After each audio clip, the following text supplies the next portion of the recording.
Alright, I decided to go ahead and post two in one day. What we got here is another example from Netcoon's book, once again, Family Secrets. And it's part of a discussion. She actually put a comment she makes on page 9 of her book, where she says, memory work is a method and a practice of unearthing and making public untold stories. Stories of lives lived out on the borderlands, lives to which the central interpretive devices of the culture don't quite work. Which brings to mind a particular image from my own family archives that I had here.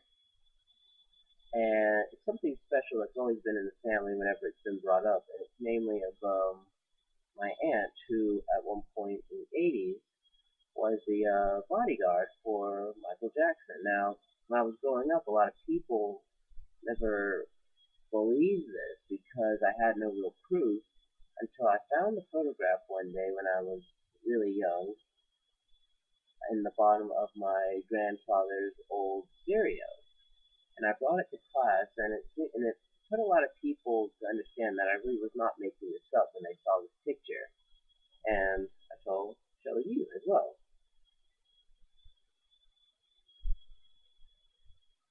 If I had to put a date on this picture, I'd probably say 1983, 1984, maybe 1985, because this is a period when he had his silver glove, as you can pull back from.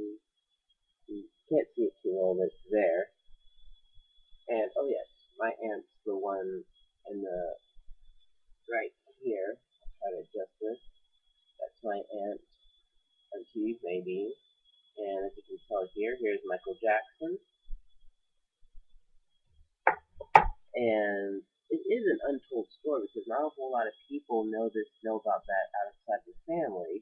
And it is something that I usually do talk about with a point of pride because of the fact that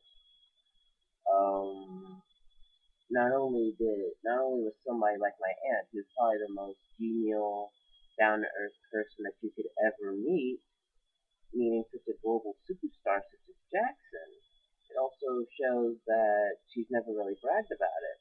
Not really, I doubt a whole lot of people at the job she works at know about her work as a bodyguard as well. Well, he was mostly helping out and supposing on a small little tour that they did when he was around here in the 80s.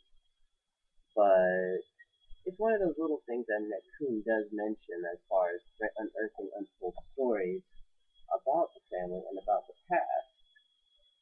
And I just felt the need to actually bring that up as a little tag along to my previous video where I did discuss a photograph of myself with my mother and brother. Till next time,